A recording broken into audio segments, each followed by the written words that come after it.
पूरी दुनिया में इससे क्रूर शासक कोई नहीं था। समझ गया? एक बार यहाँ पे आके मिडिल ईस्ट में आके काटा था, इस एरिया में किसी को जिंदा नहीं छोड़ा था। जैसे इसकी कई को बेटी थी सब, उसमें एक बेटी का ब्याह इधर किया था, तो उसके बेटी के हस्बैंड को मार दिया, मतलब इसके दमदा को मार दिया।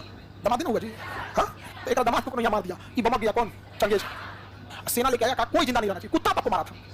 जब ये काटा था ना मध्य एशिया में, तो किसी गर्भवती महिला को जब काटा था तो पेटवा काट के सर काट दिया, पेटवा काट के बच्चा निकाला, उसका भी सर काट दिया। इससे क्रूर शासक से कोई नहीं था। सबका जो भी उसके सैनिक सर काटते थे ना, उन सबसे कहता था कि लास्ट में सर को ना ऐसे ऐसे मीनार बनाना, उसका भाला लेना और उसमें गूंथ देना सर।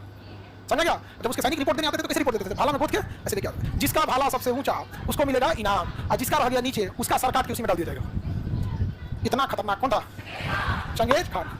बहुत ही क्रूर शासक था। समझा कि नहीं गया? Genghis Khan. देखो हमारा नाम पूछा, आपका पूरा नाम क्या? Genghis Khan. उसको नॉर्मल आदमी होगा, फिर उसको कहानी बताएगा तो हमको भूल के देख रहा था। बहुत खतरनाक था चंगेज। चंगेज खान की इच्छा थी कि जब मरे तो जहाँ उसका कब्र में उसे दफनाया जाए, उस कब्र का जगह किसी को ना पता चले। तो जब मंगोलिया में जब इसे दफनाया गया तो 2000 गुलाम उसकी लाश को खींच के ले गए थे सब। और जब दफना के आए सब, तो उन गुलामों के पीछे लगभग 5000 की फौज थी। जब ये गुलाम दफना गए ना, ये फौज वाले मिलकर मार डाले, पूरे गुलाम मर गया, गुलाम सारे मर गए सब।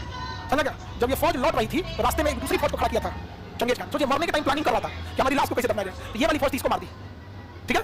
तो दफनाने का जगह किसको पता था? गुलामों को।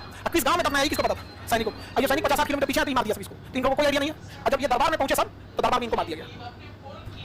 दरबार में इनको मार दिया। सोचो, मरते मरते ले गया इतने लोग, 5-7 हजार लोग। कौन? Genghis Khan. बहुत खतरनाक था।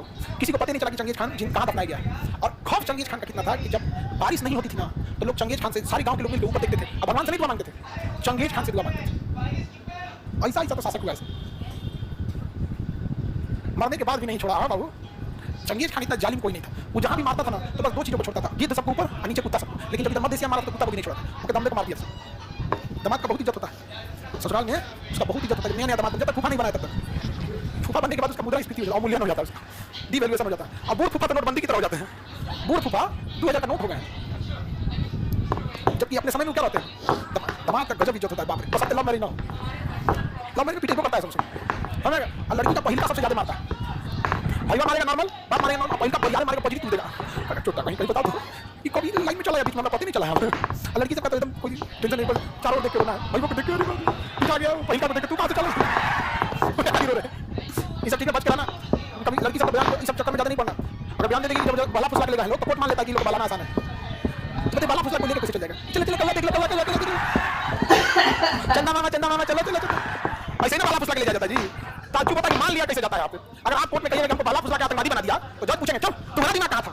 लेकिन वही अगर ये लोग बोल दे लो बाला फुसला के लेके चल गया, नहीं पूछता है, क्योंकि जज साहब को भी आगे बढ़ते हैं। मंगोलिया में आज मंगोलिया का हालत खराब है। चाइना टाटा का